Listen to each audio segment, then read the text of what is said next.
Hi, BrenTech here, where tech is made simple. So just a quick video to let you know that if you are using the Brave web browser for desktop, that on the 30th of August, late yesterday in my region, Brave started rolling out a update.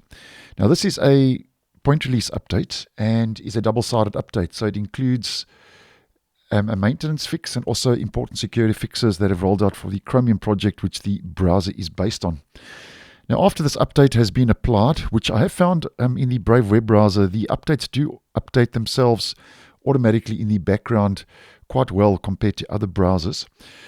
But the version in build is 1.57.57, so that's been bumped up from 0.53 to 0.57, and then the Chromium platform is now sitting on version 116.0.5845.163, and that's also a point release.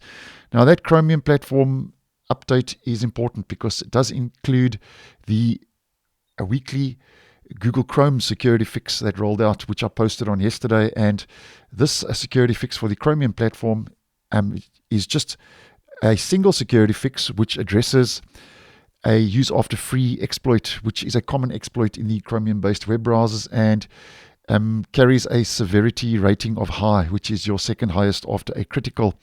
So important just to double check you have this update just to make sure that your browser is patched with this latest Chromium security update for Brave.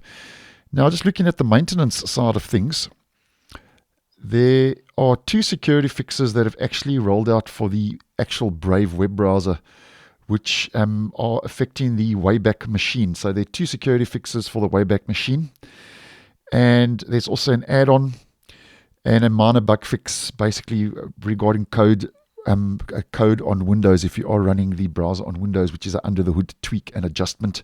And that's more or less what's rolling out with this update, as mentioned, which was made available late yesterday on the 30th in my region. And that brings that one security fix from the Chromium platform, and then a couple of maintenance updates and improvements to the browser. So thanks for watching, and I'll see you guys in the next one.